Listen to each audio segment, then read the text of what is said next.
والسلام عليكم ورحمه الله وبركاته. ازيكم يا شباب؟ عاملين ايه؟ منورين مكتبتك. معاكم محمد في فيديو جديد وريفيو جديد. بس الاول وحشتوني والله. انقطاع استمر حوالي شهر ونص عن يوتيوب، بس كنا موجودين معاكم على منصات تانية سواء الفيسبوك او التيك توك، لكن يبقى الريفيو هو المصدر الاهم لمعرفه المعلومه الكامله وتفصيليه عن اي منتج انت محتاج تعرفه. فالنهارده معانا تجربه مميزه جدا جدا من اول ساعه كوبي لابل سيريس 10. واضح ان كان في تسريبات من شركه دي تي للتصميم بتاع ابل، وهم كانوا عاملينه قبل تعلن عنه. فنزل لنا الساعه الدي تي واتش اكس من شركه دي تي. تجربه مميزه جدا، وكالعاده ساعات الدي تي بتكون محترمه جدا وكواليتي محترمه. وانا شخصيا بدور على ساعات الدي تي بقالي فتره، لكن يعني كان في مشاكل، لكن الحمد لله قدرنا نوفر كميه كويسه من دي تي واتش اكس اللي هنعمل عنها ريفيو تفصيلي في الفيديو بتاعنا.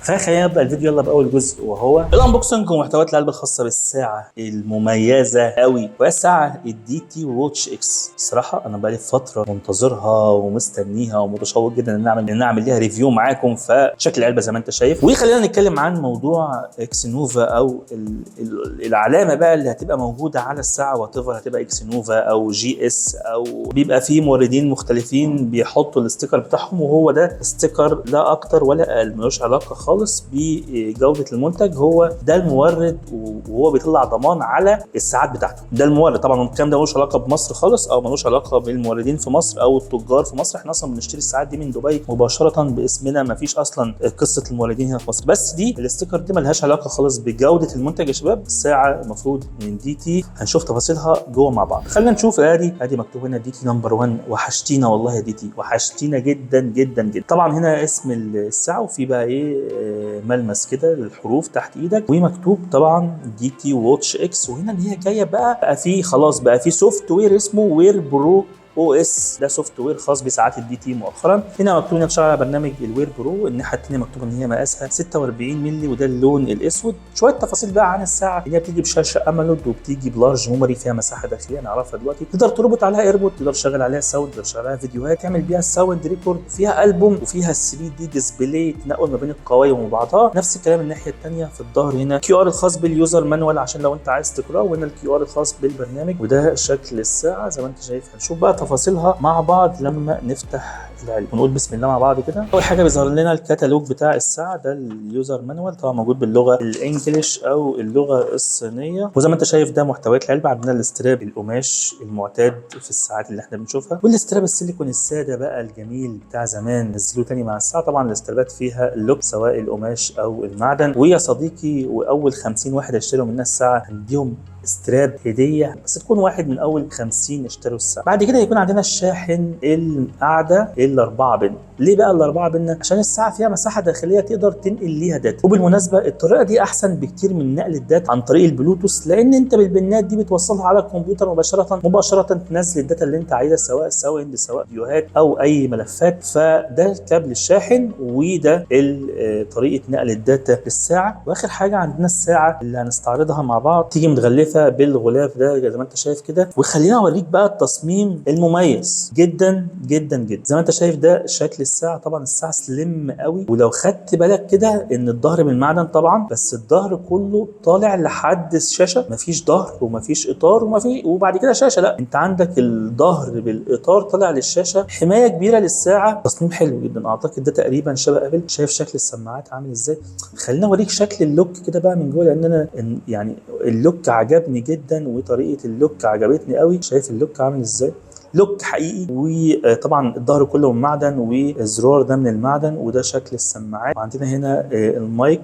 والساعه سليم قوي قوي قوي. ده بالنسبه للتصميم. طبعا في زرار هنا، عندنا طبعا زرار سايلنت خالص ما بيعملش صوت وبيلف. وعندنا البوتون والبوتين. وده شكل المايك، وده شكل الساعه. كده احنا نكون استعرضنا كل الانبوكسنج ومحتويات العلبه. دلوقتي نفتح الساعه ونتكلم عن السوفت وير والمواصفات التقنيه الخاصه بقى بالساعه الدي تي واتش اكس فيرجن الجديد من ساعات الدي تي. فخلينا نتكلم دلوقتي بقى عن السوفت وير بتاع الساعه. ضغطه طويله بقى على زر البوتين اللي تحت السكرول بالشكل ده كده، تفتح بقى بكلمه هالو. بتشتغل بطريقه سموز سلسه جدا. طبعا الخلفيه الرئيسيه بتاعه الساعه دي الواجهه الرئيسيه بتاعه الساعه زي ما انت شايف هنا، وزي ما انت شايف بقى الحواف. الساعه كمان بتيجي بسكرينه حمايه كده، سكرينه بتكون قصيره شويه، لكن انت ممكن تشيلها وتركب بقى انت سكرينه احسن يعني، بس هي بتيجي بسكرينه على الساعه. زي ما انت شايف بقى ايه الخلفيه الوانها متحركه بالشكل ده كده. وعندك بقى نتكلم عن الخلفيات، عندك مجموعه كبيره جدا من الخلفيات اللي ممكن بقى ايه تغيره مع الساعه. وفي خلفيات تقدر ان انت تغير شكلها بالشكل ده، دي خلفيه فيديو متحرك كده، دي نفس الكلام خلفيه فيديو متحرك، نفس الكلام دي خلفيه متحركه. اشكال حلوه جدا. طبعا دي خلفيه ثابته بقى، خلفيه ثابته، دي برده خلفيه متحركه بالضغط بالشكل ده كده. عندنا هنا بنغير الوان الخلفيه، دي برده بنغير الوان الخلفيه بالشكل ده او الاشكال، نفس الكلام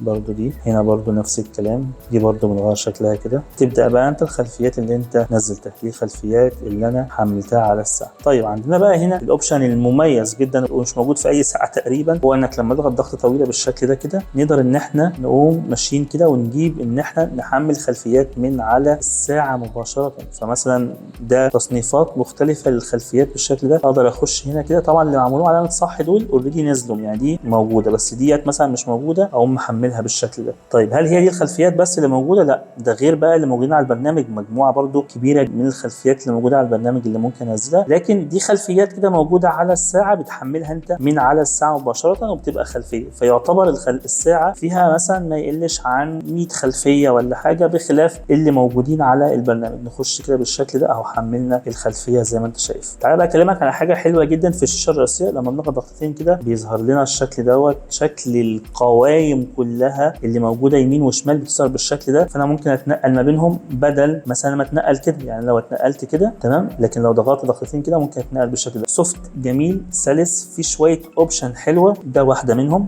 طبعا جبت لك بقى الخلفيه البيضاء عشان نشوف الحواف. اعتقد الحواف لا تتعدى الملي، كيرف بس هو الحافه، لكن الشاشه كامله بشكل كامل. طبعا شاشه من نوع الاموليد، وفي الاولوزون ديسبلاي بتلاقي الشاشه مضلمه بشكل كامل جدا، مفيش اي اضاءه في الشاشه.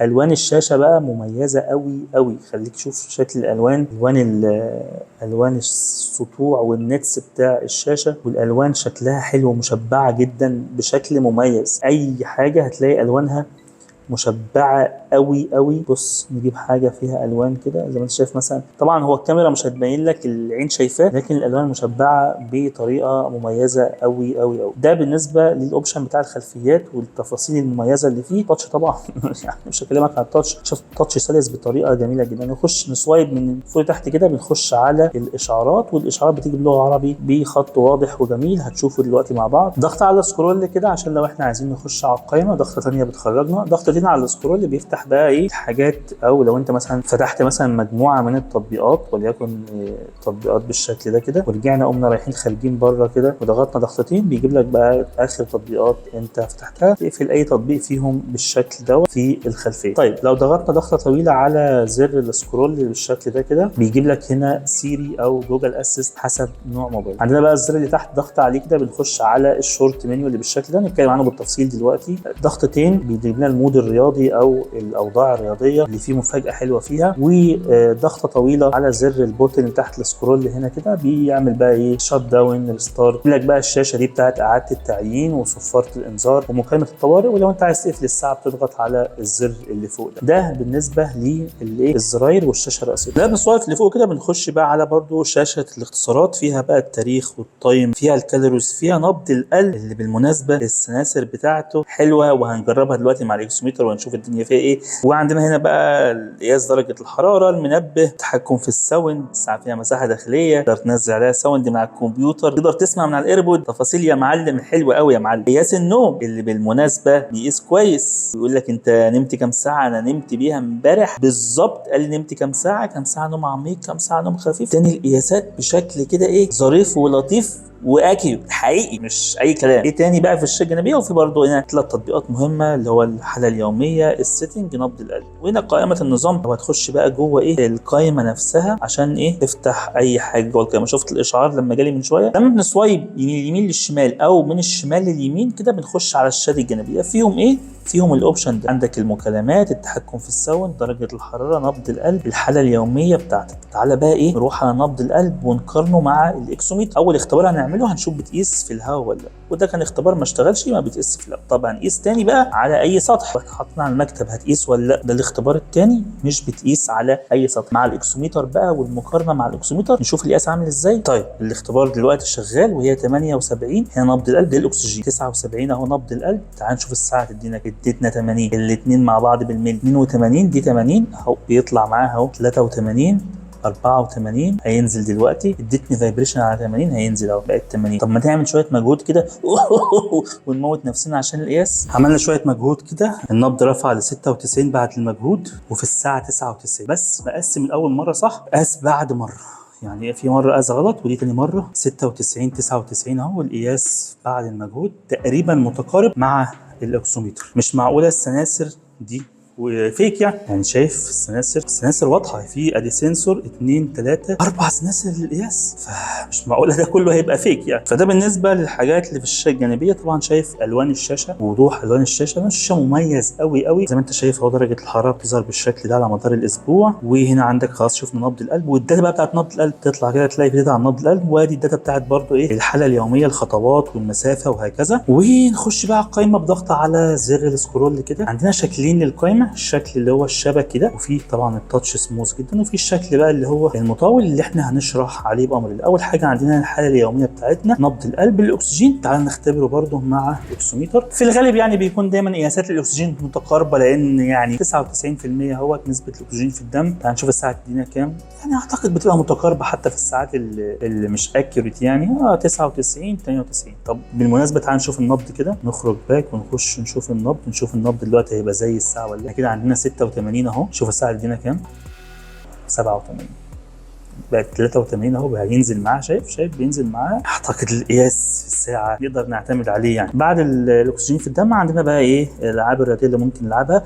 بما ان القياسات بتقيس بشكل كويس، فاحنا ممكن نعتمد على الساعه في الالعاب الرياضيه. فنقدر ان احنا نشغل اي مود رياضي مثلا، وليكن المشي كده، وده شكل الساعه وهي مشغله المود الرياضي. بيظهر لك بقى هو الوقت ونبض القلب، الكالوريز، الخطوات، المسافه. لو رحنا يمين كده هنقدر نقفل المود الرياضي، وبكده يبقى احنا خرجنا من المود. بعد كده عندنا بقى سجل التمارين. طبعا لو انت عملت تمارين بتبان الداتا بتاعته هنا. بعد كده بيكون عندك قياس النوم بقى، زي ما قلت لك الساعه في اختباري ليها كانت بتقيس النوم بشكل كويس. هنا ضغط الدم، طبعا ضغط الدم لا يعتمد عليه في الساعات بشكل عام، لان ضغط الدم محتاج جهاز خاص. نروح بقى للساوند، نقطه التحكم بقى في الساوند. عندنا هنا نقدر ان احنا نسمع الساوند من على الموبايل، فنشغل اي ساوند على الموبايل، او ان احنا نتحكم في الساوند اللي على الساعه. الساعه فيها قائمه كبيره من الساوند، تقدر تنزل اكتر من كده بكتير وتشغل اللي انت عايزه. وصوت الساعه كويس، بس لازم تكون في مكان هادي وتقدر تربط ايربود. نقدر ان احنا نربط ايربود، اي ايربود حواليا كده هنا اهو، نبحث عنه كده. تمام كده لقينا الايربود، نربطه بقى بالايربود بالشكل ده كده، وكده الساعه ربطت بالايربود. نقدر احنا بقى نسمع الساوند اللي على الساعه من على الايربود. تمام كده اهو الساوند اشتغل على الايربود، وبنسمع من الايربود مباشره. نقدر ان احنا نوقف ونشغل من على الايربود بقى، خلاص ما احنا فتحكم كامل من الايربود. واحنا طبعا تقدر تنزل ساوند كتير جدا من على الكمبيوتر. مساحه، ناس كتيره في الاعلانات بتقول لك 32 جيجا، لا هي 4 جيجا بس. مساحه فعليه لذاكره داخليه 4 جيجا، مش مساحه بقى خاصه بالسوفت وير بتاع الساعه، وال4 جيجا دول متقسمين على السوفت وير، لا هي فيها 4 جيجا داخليه تقدر تنزل عليهم الساوند وتقدر تنزل عليهم فيديوهات. طيب بعد الساوند، بعد التحكم في الساوند هيكون عندنا طبعا الطقس شفناها بره. بعد كده الهاتف، وتعالى بقى اكلمك عن الهاتف. الساعه بتقدر تسجل عليها كام اسم؟ قول كده، قول، توقع، خمن. 2000. تقدر تسجل 2000 اسم على الساعه، عشان لو هم عايزين يتصلوا بيك الاسم يظهر. طبعا نقدر ان احنا نعمل اتصال من على الساعه، نقدر نكتب الرقم ونعمل اتصال مباشره من على الساعه. بالنسبه لتسجيل المكالمات، فالساعه بتدعم اظهار جميع الاسماء المسجله على الساعه، وانت معاك اوبشن انك تسجل زي ما قلت لك 2000 اسم. طيب لو في حد بقى رن عليك من بره ال 2000، في اوبشن حلو قوي الساعه بتعمله، وهو مثلا الرقم ده رن عليا انا مش مسجله، فاقدر اعمل سينك كده، تقوم الساعه تعمل تزامن مباشره وتظهر الاسم. اوبشن حلو قوي، شفتوش قبل كده في اي ساعه في الساعات الكوب اللي احنا اشتغلنا فيها. ده اوبشن ظريف موجود في الساعه، تقدر ان انت تستفاد بيه بشكل كويس جدا جدا. طبعا الساعه تقدر تسجل على لحد 2000 اسم زي ما قلت لك، بس طبعا ده رقم كبير جدا. هتدعم الاظهار جميع الاسماء المتصله لو انت مسجله. لو انت رابط الساعه عن طريق بقى البرنامج بس، فاطمن يا باشا، تقدر ان انت تعرف اي حد يتصل بيك، تقدر كمان تاخد معاه اكشن انك تكنسل على المكالمه. هنشوف ده برده في الكونكشن بشكل مفصل. بعد كده عندنا اوبشن بقى اللي هو الحد من التوتر، وتاخد شهيق وزفير مع حركه الدائره عشان تحد من التوتر. بعد كده يكون عندنا هنا سيري او جوجل اسيست، تدي اوردر للموبايل من على الساعه. المنبه تقدر تضيف اوقات النبه، شايف شكل النبه عامل ازاي، فانت تقدر تضيف مثلا نبه وتحدد ايام وتفاصيل حلوه في المنبه. الاشعارات بتيجي بلغه عربيه بشكل واضح جدا، هنشوفها مع بعض دلوقتي. بعد كده هيكون عندنا الاله حاسبه. بعد كده هيكون عندنا المؤقت، لو عايز تعمل مؤقت الساعه تديك فايبريشن. وعايز اقول لك الفايبريشن في الساعه ايه، فايبريشن هتترقص من قوه الفايبريشن. في عندنا شويه لعب نقدر نلعبهم على الساعه، حوالي 5 أو 6 لعب. في بقى المسجل والريكورد، تقدر ان انت تسجل زي ما انت عايز، معاك مساحه داخليه يا باشا، قيس يا باشا. شوف ده التسجيل، نقدر نسجل. الريكورد بقى ودي التسجيلات اللي احنا عملناها قبل كده. تقدر بقى تسجل زي ما انت عايز بالشكل اللي انت عايزه لحد ما تزهق من التسجيل اللي بتسجله. تقدر ان انت ترجع بقى كده تسمع الريكورد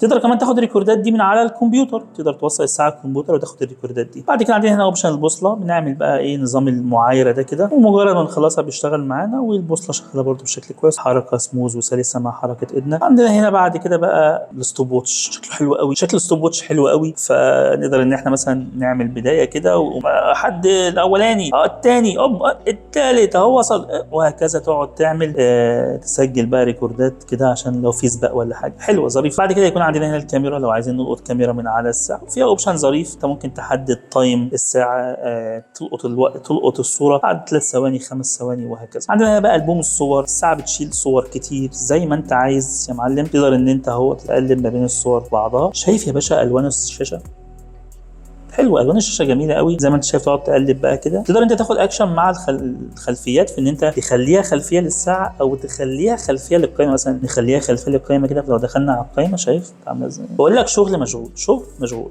تمام. نقدر ان احنا نشيلها طبعا مره ثانيه بس من السيتنج. ده بالنسبه للصور، تقدر تنزل صور زي ما انت عايز، ممكن تنزلهم من على الكمبيوتر او من على الابلكيشن. عندنا بقى كمان في فيديوهات برضه من على الكمبيوتر او من على الابلكيشن، بس ده شكل الفيديو اهوت لما بننزله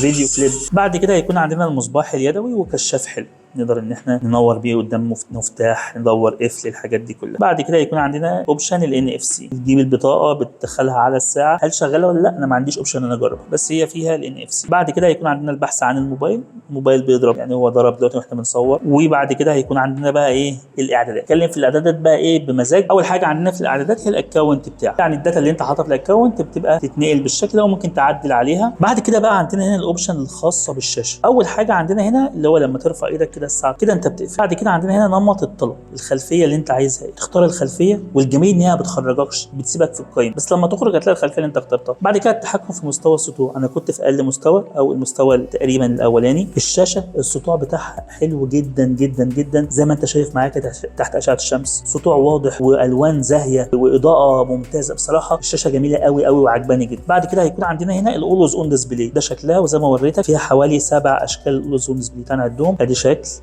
2 3 4 5 6 7 8 اشكال الاولوز اون ديسبلاي. طب الاخرانيه دي ايه؟ عشان لو مش عايز اولوز اون ديسبلاي تخليها سودا كده. فطبعا اوبشنز جميل جدا، اول مره برضو نشوفه في ساعه كوب. عندنا هنا بقى الشاشه تقفل بعد قد ايه، فانا مخليها دايما متاحه، طول ما الشاشه كده قدامي منوره هي متاحه واقفه على اللي انا واقف عليه. طب لو عملت كده تضل زي ما انت شايف ايه، لكن الشاشه تفضل منوره طول ما انا سايبها قدامي منوره، او اخليها 60 ثانيه او 45 او وات ايفر عايز اخليها قد ايه. بعد كده عندنا هنا وضع الاستعداد، مهله الانتظار بتاعه السوفت، انت عايز الساعه تفضل واقفه على اللي انت واقف عليه لمده قد ايه، فبتخش هنا كده عندك 5 دقائق، تفضل الساعه على نفس الحاجه اللي واقف عليها المده دي. فتره الاستعداد عرض كامل او توقيت العرض. الاولوز اون ديسبلاي عايزه طول الوقت او اللي عايزه وقت محدد. اخر حاجه عندنا هنا بقى انك تعمل خلفيه للقائمه، في انك تخلي مفيش او تحط خلفيه. نختار ان احنا نحط خلفيه كده ونختار خلفيه من الخلفيات او نشيل الخلفيه، فبالتالي احنا اخترنا الشكل ده.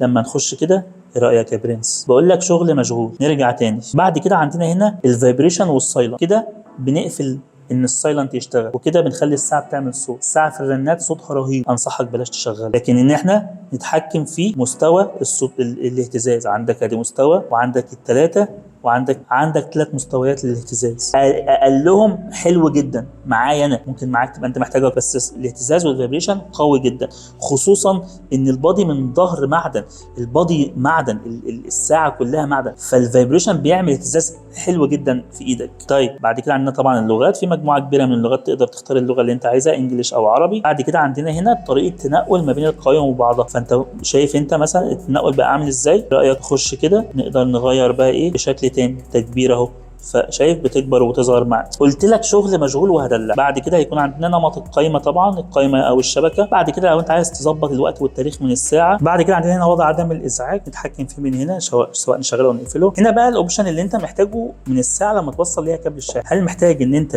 تاخد داتا، تنقل داتا من على الكمبيوتر، ولا محتاجها شحن فقط؟ تختار برضو الاوبشن ده من هنا. بعد كده هنا الاباوت بقى بتاع الساعه، اسمها وتاريخ الاصدار وخلافه. وهنا بقى ايه قائمه النظام اللي هو مكالمه الطوارئ، وعندك صفارة الانذار تعمل كده، وعندك هنا ريستارت ولو عايز تقفل الساعه من فوق. ده بالنسبه للسوفت وير الخاص بالساعه والمواصفات التقنيه الداخليه. طبعا شفنا الساعه وشفنا تفاصيلها، تعال نخش على الجزء اللي نتكلم عن البرنامج وربط الساعه بالموبايل. وساعات الدي تي بتشتغل على برنامج الوير برو. طبعا البرنامج المره دي حاجه عن السنين اللي فاتت، البرنامج اختلف وبقى مميز وبقى فيه اوبشنات ممتازه جدا. فخلينا نشوف كده شكل البرنامج اهو. ده اللوجو بتاع البرنامج الوير برو، نخش على اللوجو بالشكل ده. وعندنا دي الواجهات الخاصه بالصحه، وعندنا هنا الواجهه الخاصه بالرياضه. طبعا احنا يهمنا الواجهه الخاصه باتصال الساعه. خش نعمل اضافه جهاز وبيظهر لك الحاجات اللي عندك. طبعا انت مش هيظهر لك اي حاجه من الحاجات دي، انت هيظهر لك الساعه بس، كانك من عندي ساعات كتير بتظهر. طبعا الساعه اسمها سمارت ووتش، بنوافق على الالكترون، وده شكل الساعه مجرد ما بتقترن مع الموبايل ويقول لك تم النجاح الالكترون وبتعمل انهاء. بيظهر لك بقى الرسائل اللي هتجيلك دي، فبيقول لك ان انت محتاج توصل صوت الساعه، فبتقول له تمام. بتوافق على اقتران البلوتوث والسماح حول المكالمات والسماح لاظهار اسم المتصل. كده احنا عملنا اقتران للساعه عن طريق المكالمات وعن طريق البرنامج. هتلاقي حتى البلوتوث او الكونكشن طبعا زي ما انت شايف طول الوقت بقى هيفضل يجي اشعارات، وشكل الاشعار في الساعه بيكون بالشكل ده، بتفضل فاتحه الاشعار كده لحد ما تشوفه او لحد ما انت تلغي الاشعار. من الاوبشنات الجميله جدا برضو في طريقه ظهور الاشعارات على الساعه. زي ما انت شايف اهو كده الكونكشن تم، وهنا بنعرف من هنا حاله الساعه مع الموبايل، متصله مكالمات ومتصله اشعارات ومتصله ببعض. بيبان لنا هنا البطاريه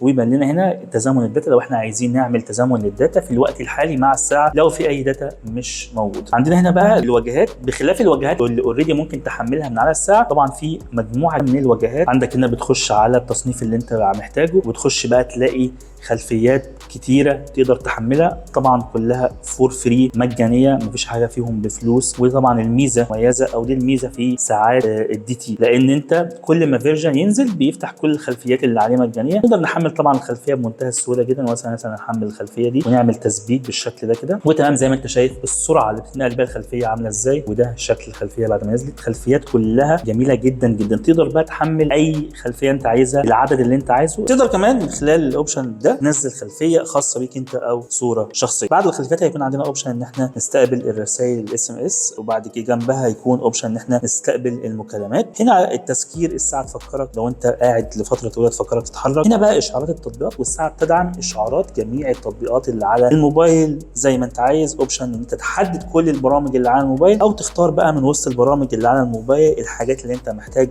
يجي لك اشعارات. مجموعه كبيره يا برنس من الاشعارات او من البرامج اللي بتجيب لك اشعارات، كله شغال زي ما انت شايف اهو، اشعار جالنا في نفس الوقت على الساعه. بعد كده هيكون عندنا هنا التذكير بشرب الميه، لو انت محتاج الساعه تفكرك انك تشرب ميه كل وقت معين. هنا عندنا اوبشن البحث عن الساعه بتعمل صوت. بعد كده هيكون عندنا هنا نقل الصور، لو احنا عايزين ننقل صور من الاستديو بتاعنا نبعته للساعه، نجيب الصوره دي نبعتها. طبعا الصوره بتروح بشكل تقدر تنزل الصور من على الكمبيوتر، بس انت محتاج امتداد معين اكتبه لك الامتداد عشان تبقى انت عارف تنقل الصور ازاي. زي ما انت شايف الصوره اللي نقلناها، تخش على الاستديو بتاع الساعه بالشكل كده، هنلاقي الصوره نزلت وادي شكل الصوره. زي ما قلت لك نقدر ناخد معاها اكشن بالشكل ده، نخليها خلفيه او نخليها خلفيه للقائمه او نحذف، نتنقل بين الخلفيات وبعضها بالشكل اللي انت شايفه. كنا قلنا التفاصيل دي قبل كده. نقدر ننزل بقى الصور اللي احنا عايزينها. بعد كده عندنا الاتصالات المتكرره والساعه، تقدر تعمل تزامن ل 2000 اسم. تعال نشوفهم. احنا كده في الاسم رقم 1 وادي اسم رقم 11، بس لو نقلنا فوق كده بسرعه بالشكل ده، اتنقلنا وقعدنا نمشي كده، احنا وصلنا للرقم 379. كل الارقام دي معمول لها بالفعل تزامن على الموبايل. كده وصلنا ل 762. كل الارقام دي تقدر تعمل لها تزامن وبتتنقل على الساعه بالفعل. لو دخلنا على الاسماء ودخلنا دخلنا على الارقام وعملنا تزامن بالشكل ده كده، بتتنقل كل الارقام اللي احنا اوريدي كنا اخترناها او الموبايل اختارها بشكل عشوائي. تمام كده الاسماء اتنقلت، التزامن بتاع الاسماء اتنقلت، ونقعد بقى ايه، تقعد تقلب زي ما انت عايز. كل الاسماء دي موجوده حوالي 2000 اسم، واي اسم فيهم عايز تكلمه تقدر تختار كده، بتعمل مكالمه بالشكل ده ودايركت المكالمه تخرج من على الموبايل. طيب عندنا هنا كمان ان احنا نقدر نخش عندنا في اتصالات المكالمه، نقدر نخش نختار اسماء معينه، نختار اسماء بمزاجنا، ونقدر ان احنا نشيل اسماء برده زي ما احنا عايزين بمزاجنا. طيب بعد كده يكون عندنا هنا اوبشن الكاميرا، وان الساعه تاخد لقطه لاي حاجه قدامها، وليكن مثلا حاطين الساعه دي بالشكل ده كده، تقدر ان هي تاخد لقطه. تمام كده الساعه خدت لقطه ويقول لك لو تم الالتقاط الصوره بنجاح. بعد كده في عندنا منبه، لو احنا عايزين نضيف اوقات منبه الساعه بتضرب فيه والساعه صوتها حلو جدا وتصحيك يعني. بعد كده يكون عندنا اوبشن المكالمات البلوتوث، بيعرفك ازاي تربط الساعه مكالمات بلوتوث، بس هي تربط دايركت او ما تعمل الكونكشن. بعد كده عندنا هنا اوبشن الان اف سي، في اوبشن الان اف سي عن طريق بطاقه اعمال، او تختار بطاقه تربطها بالبرنامج، او تعمل ان اف سي لبريد الكتروني عندك. ما عنديش اوبشن ان انا اجرب قصه ان اف سي دلوقتي، فما عنديش حكم عليه. طبعا اوبشن الويك اب تاخد تقفله من هنا. كشف معدل ضربات القلب، الساعه بتقيس بشكل اكيوريت مش فيك، فتقدر انت تفتح ان الساعه تقيس على مدار اليوم وفي وقت بدايه ونهايه، وتكرر القياس لمده قد ايه، والقياس تقدر تعتمد عليه بنسبه من 80 ل 90%. هنا بعد كده عندك لو عايز تفعل وضع عدم الازعاج، واخر حاجه هنا عندنا لو في تحديث نزل للساعه. ده الحاجه المهمه اللي محتاجها انت في ربط الساعه بالموبايل. في بقى شويه تمارين وتتدرب مع البرنامج يعرفك ازاي تعمل تمارين معينه، طبعا فيهم حاجات مجانا وفي حاجات بفلوس. اوبشن برضو حلو في البرنامج. بالنسبه لاظهار اسم متصل، فالساعه بتدعم اظهار جميع الاسماء المتصله لما بتكون رابطها على البرنامج بس، وتقدر ان انت تاخد اكشن مع الاتصال عن طريق انك تعمل كانسل او تسيب الموبايل يضرب. لكن عندنا كمان ان احنا ممكن نوصلها عن طريق البلوتوث المباشر زي ما انا موصلها دلوقتي كده، فاي اسم انت مسجله من 2000 اسم هيظهر معاك، وتقدر تاخد معاه اكشن انت تكنسل المكالمه او انك ترد على المكالمه زي ما انت شايف كده. صوت الساعه في المكالمات كويس جدا، بطاريتها كويسه جدا، تقدر تعتمد عليها لفتره طويله في المكالمات. بكده نكون خلصنا الجزء ده من الفيديو. تعال نخش على الخلاصه لان اقول لك فيها شويه معلومات مهمه. والخلاصه وراي عام عن الساعه دي تي واتش اكس او الدي تي 10 واتش اكس، يعني ايهما اقرب للمسميات. خلينا نتكلم عن ان الساعه مليانه مميزات، بس طبعا كساعه كوبي لازم يكون في ديفوهات، فخلينا اقول لك المميزات وبعد كده اقول لك الديفوهات، او اقول لك الديفوهات وبعد كده اقول لك المميزات. انت ايه رايك؟ اقول لك الاول ادواك الوحش وبعد كده تاكل الحلو، ولا تاكل الحلو وبعد كده تاكل الوحش؟ خلينا نبدا بالديفوهات، وهي ديفو واحد فقط لا غير، وان الساعه دي اثناء الاتصال المباشر بالمكالمات بتعمل لما بيبقى عليها ضغط، لما بيكون عليها ضغط في الاستخدام بيجي لك اشعارات، بيجي لك مكالمات، بتعمل تزامن، تعمل فريز. يعني بتعمل فريز بتجمد، تقعد لها كده مثلا، تقعد لها كده 3 4 سنين وبعد كده بتقوم رايحه جايه شغاله تاني، وبتفضل كل حاجه زي ما هي على الساعه، سواء الخلفيات سواء الصور اللي انت حاططها سواء الاغاني اللي انت حاططها، لكن بتمسح تزامن الاسماء. ده الديفو الوحيد اللي عندي في الساعه على مدار تجربتي من يوم الجمعه. النهارده خلاص داخلين على الاربعاء، فجربتها جمعه وسبت وحد واثنين، بقى 4 ايام بجربها. دي كانت المشكله الوحيده، لكن بدون كده عندك ساعه ممتازه جدا جدا في كل المواصفات. في شاشه، في اوبشن في الشاشه سواء الاولويز اون ديسبلاي، او انك تحط ايدك تضلم، او انك تضغط على الشاشه بضغطتين فتنور معاك، السكرول الناعم، مجموعه كبيره جدا من الخلفيات بتنزل على الساعه، قياسات كويسه في الساعه كوبي نسبيا كانت كويسه زي ما احنا شفنا في الريفيو. مجموعه كبيره جدا زي ما قلت لك تنزلها من خلفيات، عندك تاخد 2000 اسم، تدعم ان هي تظهر لك اسم متصل، وتقدر تاخد اكشن اثناء الاتصال عن طريق البرنامج بس. فلو انت مش عايز المكالمات تقدر من خلال انك موصلها فقط عن طريق البرنامج انك تاخد اكشن مع المكالمه، زي انك تكنسل المكالمه، وده اوبشن بالمناسبه مش موجود في اي ساعه في الساعات الكوبي لابل. المواصفات اللي في الساعه حلوه جدا، وبصراحه امكانياتها كلها جميله. مش عايز ان انا انسى حاجه في المواصفات، بصراحه كل مواصفات الساعه مميزه، كل امكانيات الساعه بتخليها في حته ثانيه جدا كساعه كوبي لابل. طبعا ان هي جايه بالتصميم الجديد بتاع ابل سيريس 10، فده ميزه برده من المميزات القويه جدا اللي انا بصراحه منبهر. الساعه لسه ابل قايله عنها في المؤتمر امبارح، كانت عندي اصلا من قبل المؤتمر، فواضح ان في سيطره لشركه دي تي على الناس اللي شغاله جوه ابل، او اعتقد ان حصل تسريب حاجه زي كده يعني. مش هطول عليك في الفيديو اكتر من كده بكده، ان شاء الله نكون خلصنا الريفيو الخاص بالساعه دي تي واتش، الدي تي واتش اكس الجديده من شركه دي تي. اتمنى يكون الفيديو ضح كل حاجه محتاج تعرفها على الساعه في النهايه. ما تنساش تعمل سبسكرايب للقناه والفيديو ده واللايك الجميل، فعايز ارجع اوصلك كل جديد فعلا السمارت واتش بشكل خاص، اكسسوارات الموبايل بشكل عام. كان معكم محمد في امان الله، والسلام عليكم ورحمه الله وبركاته.